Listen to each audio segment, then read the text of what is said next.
तं पश्येमाक्षदिव्यजत्राः स्थिरैरङ्गैस्तुष्ट्वागं स्वस्ति नस्तनोभिः व्यसेमहि देवहितं यदायुः स्वस्ति न इन्द्रो वृद्धश्रवाः स्वस्ति नः पूषा विश्ववेदाः स्वस्ति नस्तारक्षोरिष्टनेमिः स्वस्ति नो बृहस्पतिर्दधातु ॐ शान्ति शान्ति शान्तिः. ಜಗದ್ಗುರು ಸಿದ್ಧಾರೂಢ ಮಹಾಸ್ವಾಮೀಜಿಯವರ ಚರಣಾರವಿಂದಗಳಿಗೆ ವಂದಿಸಿ, ಜಗದ್ಗುರು ಗುರುನಾಥಾರೂಢ ಮಹಾಸ್ವಾಮೀಜಿಯವರ ಚರಣಾರವಿಂದಗಳಿಗೆ ನಮಿಸಿ, ವೇದಿಕೆ ಮೇಲೆ ಆಸೀನರಾದ ಪೂಜ್ಯರಿಗೂ ನಮಿಸಿ, ಸದ್ಗುರುಗಳ ಸನ್ನಿಧಾನದಲ್ಲಿ ಸಮ್ಮಿಲಿತರಾಗಿ ಸದ್ಗುರುಗಳ ದರ್ಶನ ಆಶೀರ್ವಾದದಿಂದ ಶ್ರೇಷ್ಠವಾದ ಸುಖವನ್ನು ಪಡೆದುಕೊಂಡು ಧನ್ಯರಾಗಬೇಕು ಎಂಬ ಅಪೇಕ್ಷೆಯಿಂದ ಬಂದಿರುವ ನಿಮ್ಮೆಲ್ಲರಿಗೂ ಶುಭವನ್ನು ಹೇಳಿ ಇವತ್ತಿನ ಈ ಕಾರ್ಯಕ್ರಮದಲ್ಲಿ ಪ್ರವೇಶಿಸೋಣ. ಇಲ್ಲಿಯವರೆಗೆ ಬಹಳ ಸುಂದರವಾಗಿ ಶ್ರೀಮಣ್ಣರ ನಿಜಗುಣರ ವಾಕ್ಯವನ್ನು ಹೇಳಿದರು. ಕಂಡು ಕೇಳಿ ಮತ್ತೆ ಮೋಹಿ ಬರೆ ಭೂಮಂಡಲದ ಭೋಗ ಭೋಗಗಳ ನೇತಿಗಳೆಯದೆ ಎಂಬುವ ವಿಷಯದ ಮೇಲೆ ಬಹಳ ಚಂದ ಹೇಳ್ಯಾರ. ಕಂಡು ಮತ್ತು ಕೇಳಿ ಭೂಮಂಡಲದ ಭೋಗ ಭೋಗಗಳನ್ನು, ಭೂಮಂಡಲದ ಭೋಗ ಭೋಗ ಅಂದರೆ ಸಕಲ ಭೋಗ ಭಾಗ್ಯ ಸಂಪತ್ತು ಐಶ್ವರ್ಯ ಅಧಿಕಾರಿಗಳಲ್ಲಿದ್ದಂಥವ್ರನ್ನ ಕೇಳಿ ನಾವು ಪಾಂಡವರನ್ನ. ಪಾಂಡವರು ಚಕ್ರವರ್ತಿಗಳಾಗಿದ್ದರು. ರಾಮಾದಿಗಳು ಸಾಕ್ಷಾತ್ ಭಗವಂತನ ಅವತಾರ, ಸಾಕ್ಷಾತ್ ಪರಮಾತ್ಮನೇ ಭೂಲೋಕಕ್ಕೆ ಅವತಾರ ಮಾಡಿದಂಥ ಶ್ರೀರಾಮ. ರಾಮನಿಗೂ ಮತ್ತು ಪಾಂಡವರಿಗೂ ಇಂಥವ್ರಿಗೆ ಅನೇಕ ಪ್ರಾರಬ್ಧ ಇದ್ದೇ ಇರ್ತೈತೆ. ಎಲ್ಲರಿಗೂ ಮನುಷ್ಯ ದೇಹ ತೊಟ್ಟು ಬಂದೇವೆ ಅಂದರೆ ಪ್ರಾರಬ್ಧ ಭೋಗಿಸ್ಬೇಕು ಎಲ್ಲರೂ, ಯಾರೇ ಆಗಲಿ. ಪ್ರಾರಬ್ಧ ಅನ್ನೋದು ಅವ್ರವ್ರ ಕರ್ಮ ಅಂತೀರಿ ನೀವು. ಅವ್ರವ್ರ ಕರ್ಮದಿಂದ ಹಿಂಗಾಯ್ತು, ಅವ್ರವ್ರ ಕರ್ಮ ಅಂತೇಳಿ ಆ ಭೋಗವನ್ನು ಕಳೆಯೋಕೆ ಯಾರಿಗೂ ಬರೋಂಗಿಲ್ಲ. ಆದರೆ ಜ್ಞಾನಿಗಳು ಅದಕ್ಕೆ ಅಂಟಿಕೊಂಡಿರೋದಿಲ್ಲ. ಮಹಾತ್ಮರು, ಜ್ಞಾನಿಗಳು, ಸತ್ಪುರುಷರು, ಸಿದ್ಧರು ಇರ್ತಾರಲ್ಲ, ದೇಹ ಇರ್ತದೆ. ದೇಹದ ಇದ್ದರೂ ಕೂಡ ದೇಹಕ್ಕೆ ಸಾಕ್ಷಿಯಾದಂಥ ಭಗವಂತನಲ್ಲಿ ಇರ್ತಾರವರು. ಮಹಾತ್ಮರು, ಜ್ಞಾನಿಗಳು ದೇಹದಿಂದಿದ್ದರೂ ಕೂಡ ದೇಹಕ್ಕೆ ಆಗುವಂಥ ಸುಖ ದುಃಖಗಳ ಅಂಟಿಕೊಂಡಿರೋದಿಲ್ಲ. ಅವರ ಸುಖ ದುಃಖಾದಿಗಳಿಗೆ ಸಾಕ್ಷಿಯಾಗಿ ಪರಮಾತ್ಮನ ಸ್ವರೂಪವಾಗಿ ಇರ್ತಾರೆ ಅವರು ಮಹಾತ್ಮರು, ಜ್ಞಾನಿಗಳು. ಸಿದ್ಧರು ತೈ ಮೇಲೆ ಬೆಂಕಿ ಇಟ್ಟಿದ್ರು ಖರೆ, ಅವ್ರ ಬೆಂಕಿ ಅವ್ರು ಸುಡ್ತಿದ್ದಿಲ್ಲ. ಅವ್ರು ಆನಂದವಾಗಿ ತಮ್ಮ ಆನಂದದಲ್ಲಿ ಇರ್ತಿದ್ರು. ಅವರು ಬೆಂಕಿ ಅವರಿಗೆ ಏನೂ ಮಾಡಲಿಲ್ಲ, ಅವ್ರು ಆನಂದವಾಗಿದ್ರು. ಅವ್ರಿಗೆ ಅಂಟಿಕೊಂಡಿರಂಗಿಲ್ಲ. ದೇಹಕ್ಕೆ ಆಗುವ ಸುಖ ದುಃಖಗಳಿಗೆ ಸಾಕ್ಷಿಯಾಗಿರ್ತಾರೆ ಅವರು. ಮಹಾತ್ಮರು, ಜ್ಞಾನಿಗಳು, ಸತ್ಪುರುಷರು ಇರ್ತಾರಲ್ಲ, ದೇಹಕ್ಕೆ ಸಾಕ್ಷಿಯಾಗಿ ತಮ್ಮ ಆನಂದದಲ್ಲೇ ತೇವಿರ್ತಾರೆ. ಹಾಗೆ ಕಂಡು ಕೇಳಿ ಮತ್ತೆ ಮೋಹಿ ಬರೆ. ಕಂಡು ಅಂದರೆ ನೋಡೇ ನಾವು. ಅನೇಕ ಮಂದಿ ಪಾಂಡವರು ಸಾಕ್ಷಾತ್ ಚಕ್ರವರ್ತಿಗಳಾಗಿದ್ದರೂ ಕೂಡ ಅವ್ರಿಗೆ ಎಷ್ಟು ಕಷ್ಟಪಟ್ಟರು. ರಾಮ ಸಾಕ್ಷಾತ್ ಭಗವಂತನೇ ಆಗಿದ್ದ, ಆದರೂ ಅವನಿಗೆ ಆದಂಥ ಕಷ್ಟ ನಷ್ಟಗಳು ಎಷ್ಟೇಕಾಗ್ಯಾವು ಎಲ್ಲ. ಆದರೂ ಕೂಡ ಅವರು ಅದಕ್ಕೆ ಅಂಟಿಕೊಂಡೇ ಇರೋಂಗಿಲ್ಲ. ಅವರು ತಮ್ಮ ಆನಂದದಲ್ಲಿ ತಾವಿರ್ತಾರೆ. ಜ್ಞಾನಿಗಳು, ಮಹಾತ್ಮರು ಅವರು ಈ ದೇಹಕ್ಕೆ ಸಂಬಂಧಪಟ್ಟಂಥದ್ದು ಯಾವುದಕ್ಕೂ ಅಂಟಿಕೊಂಡಿರೋದಿಲ್ಲ. ಮಹಾತ್ಮರು ಅವರು ತಮ್ಮ ಆನಂದದಲ್ಲೇ ತಾವಿರ್ತಾರೆ. ಪೂರ್ಣ ಆನಂದ ಸ್ವರೂಪ, ಪರಮಾತ್ಮ ಸ್ವರೂಪ ಆಗಿರ್ತಾರೆ. ಅದಕ್ಕೆ ಕಂಡು ಕೇಳಿ ಮತ್ತೆ ಮೋಹಿಪರೆ.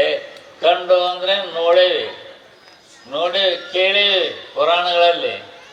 ಪುರಾಣಗಳಲ್ಲಿ ರಾಮಾದಿಗಳಿಗೆ ಪಾಂಡವರಿಗೆ ಆದಂಥದ್ದನ್ನು ಕೇಳೇವಿ, ಅದನ್ನು ನೋಡಿಲ್ಲ. ಯಾರು ನೋಡ್ರಿ? ಪುರಾಣಗಳ ಮೂಲಕವಾಗಿ ಕೇಳ್ತೇವೆ. ಪುರಾಣಗಳ ಮೂಲಕ ಆಗಿರ್ತಕ್ಕಂಥ ಅವ್ರ ಹಾನಿಗಳನ್ನ ಕೇಳ್ತೇವೆ, ಅವ್ರಿಗೆ ಆದಂಥ ಭೋಗಗಳನ್ನ ಕೇಳ್ತೇವೆ. ಆದರೆ ಅವನು ಕೇಳೀವಿ, ನಾವು ಎಷ್ಟೋ ಜನರನ್ನು ಅನುಭವಿಸೀವಿ. ಆದರೂ ಕೂಡ ಆ ಜ್ಞಾನಿಗಳು ಅದಕ್ಕೆ ಅಂಟಿಕೊಂಡಿರೋಂಗಿಲ್ಲ. ಜ್ಞಾನಿಗಳು ಅದು ಕಂಡುಕೊಂಡಿರಂಗಿಲ್ಲ. ಅವರು ಪರಮಾತ್ಮನ ಸ್ವರೂಪದಲ್ಲಿ ಸ್ಥಿರವಾಗಿರ್ತಾರೆ. ಅದು ಕಂಡು ಕೇಳಿ ಮತ್ತೆ ಮೋಹಿಪರೆ ಅಂದರೆ ಕೇಳ್ಯಾರೆ, ಹೇಳ್ಯಾರೆ, ನೋಡ್ಯಾರೆ, ಆದರೂ ಕೂಡ ಈ ವಿಷಯಗಳನ್ನ ಆಸೆ ಪಡುವಲ್ಲ. ಅವರ ಈ ಭೋಗಾದಿಗಳಿಂದ ಆಗತಕ್ಕಂಥ ಸುಖ ದುಃಖಗಳಿಗೆ ಅವರು ಸಾಕ್ಷಿಯಾಗಿರ್ತಾರೆ. ಈಗ ಈ ಬೈಲಿನಾಗ ಬೆಂಕಿ ಹಚ್ಚಿರ್ತೇವೆ, ಬೆಂಕಿ ಉರಿತೈತಪ್ಪ.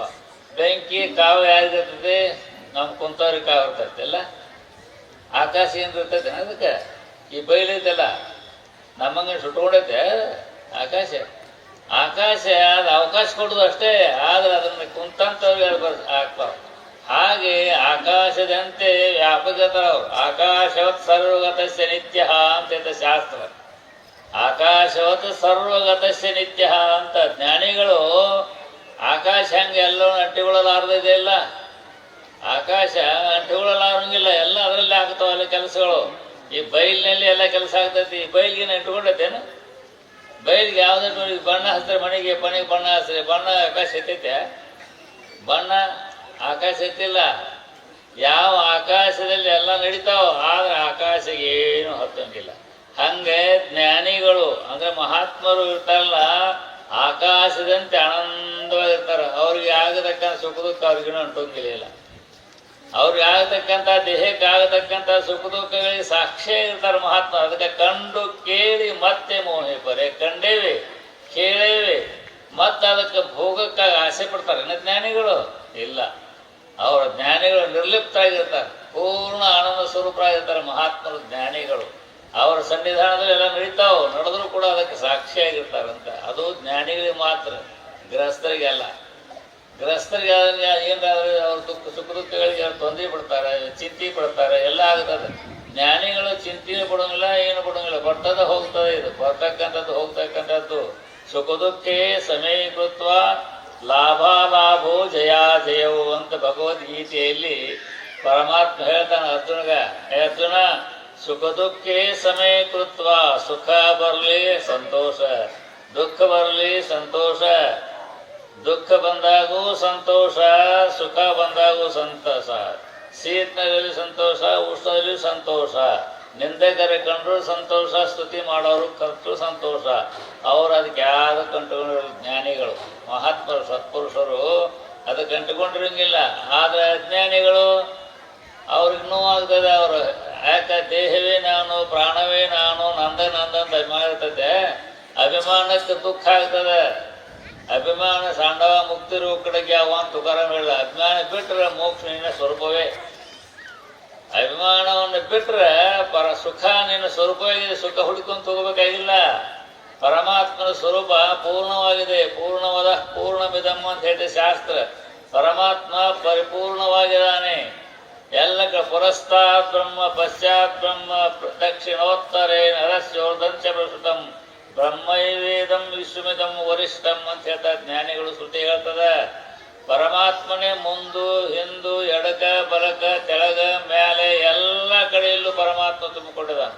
ಅವಿಲ್ಲದೆ ಇರ್ತಕ್ಕಂಥದ್ದಿಲ್ಲ. ಅಂಥ ಪರಮಾತ್ಮ ಸ್ವರೂಪರೇ ಅವ್ರಿಗೆ ಇರ್ತಾರೆ.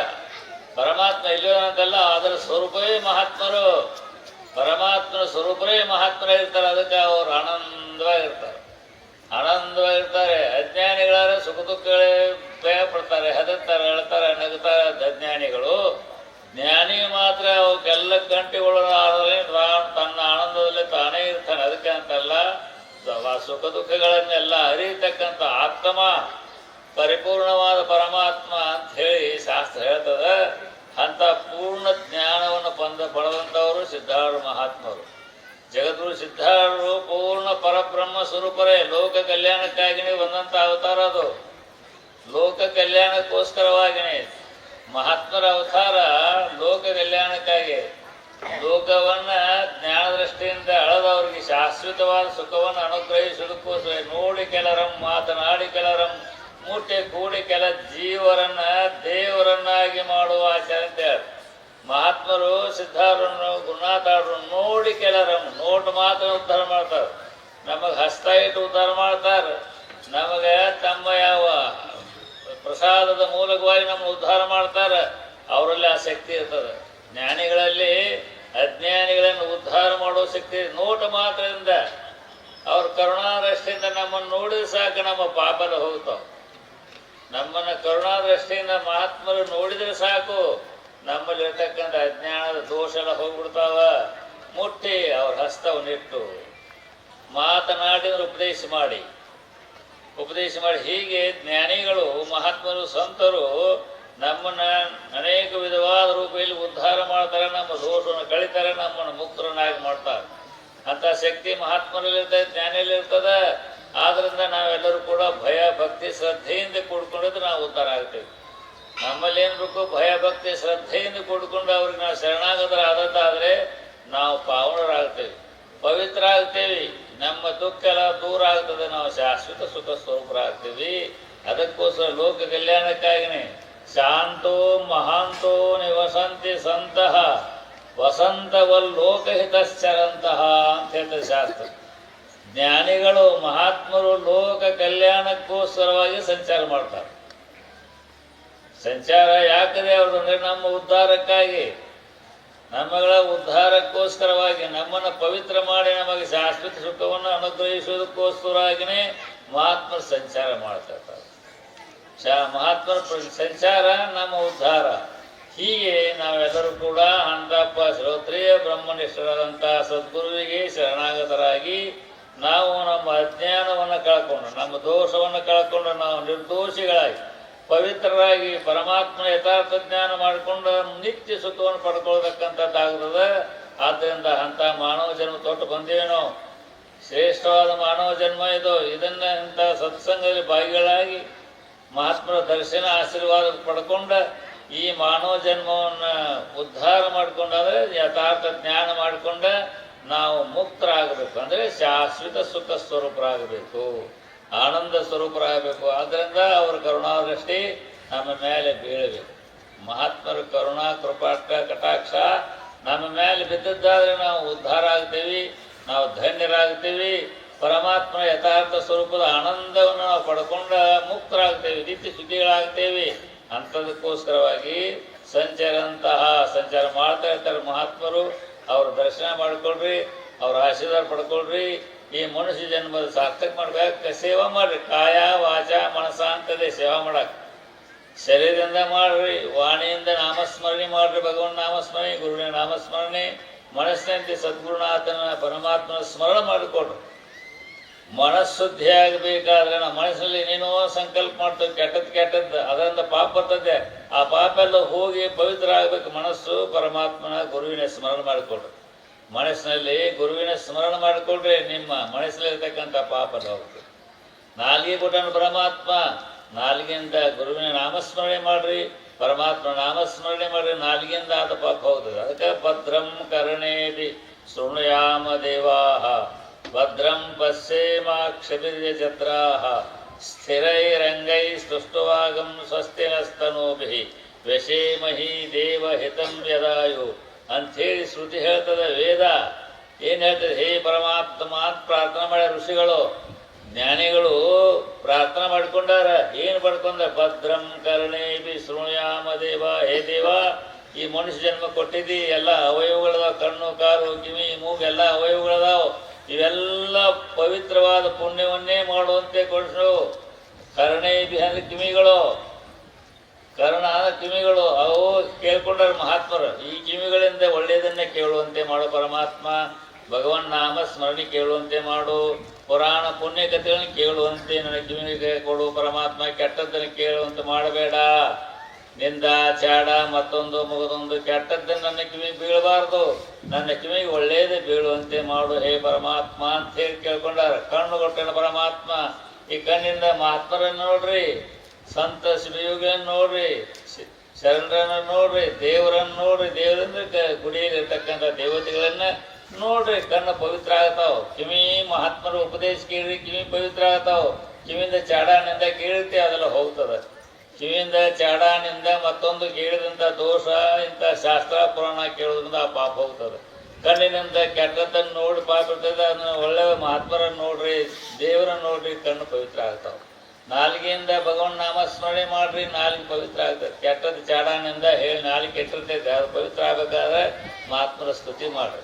ಹೀಗೆ ಇಂದ್ರಿಯಗಳಿದಾವಲ್ಲ, ಈ ಇಂದ್ರಿಯಗಳೆಲ್ಲ ಪವಿತ್ರ ಆಗಬೇಕಾದ್ರೆ ಒಳ್ಳೆಯದನ್ನು ಮಾಡ್ರಿ. ಮಾಡಿದ ಪಾಪ ಎಲ್ಲ ಹೋಗ್ತಾವ, ಆಗ್ತದೆ ಪಾಪ. ದಶೇಂದ್ರಿಯಗಳ ಮೂಲಕವಾಗಿ ಪಾಪ ಆಗ್ತಿರ್ತದೆ. ಅದು ಹೋಗಬೇಕಾದ್ರೆ ಇಂಥದ್ದು ಒಳ್ಳೆಯದನ್ನು ಮಾಡ್ರಿ. ಪರಮಾತ್ಮ ಸ್ಮರಣೆ ಮಾಡ್ರಿ, ಧ್ಯಾನ ಮಾಡ್ರಿ, ಸ್ತುತಿ ಮಾಡ್ರಿ. ಇವೆಲ್ಲ ಮಾಡೋದ್ರಿಂದ ನಾವು ಮಾಡಿದಂಥ ದೋಷಗಳೆಲ್ಲ ಹೋಗ್ತಾವ, ನಾವು ಪವಿತ್ರ ಆಗ್ತೀವಿ. ಪರಮಾತ್ಮನ ಕೃಪೆಗೆ ಪಾತ್ರವಾಗಿ ಮತ್ತೆ ಮನುಷ್ಯ ಜನ್ಮವೇ ಬರುವಂತೆ ಅದೇ ದೇವತೆಗಳ ಶರೀರ ಬರ್ತೈತಿ. ಮತ್ತೆ ಮಾಡಬಾರ್ದು ಪಾಪಾದಿಗಳು ಮಾಡಿದರೆ ನರಜನ್ಮ ಹೋಗಿ ಅನೇಕ ಹೇಯವಾದಂಥ ಹೀನವಾದಂಥ ಜನ್ಮ ಬರ್ತಾವ. ಅದಕ್ಕೆ ಪಾಪಾನುಗುಣದಂತೆ ಗಿಡ ಮರ ಕ್ರಿಮಿಗಳ ರೂಪ ಆಗಿಂತ ನಿಜಗಳ ಪಾಪ ಅಂತ ಗಿಡ ಮರ ಕ್ರಿಮಿ ಕೀಟ ಆಗಿ ಹುಟ್ಟಬೇಕಾಗ್ತದೆ. ಅದಕ್ಕೆ ಅದು ಆಗಬಾರ್ದು. ನಮ್ಮ ಎಲ್ಲ ಇಂದ್ರಿಯಗಳ ಮೂಲಕವಾಗಿ ಒಳ್ಳೆಯದನ್ನು ಮಾಡೋಣ.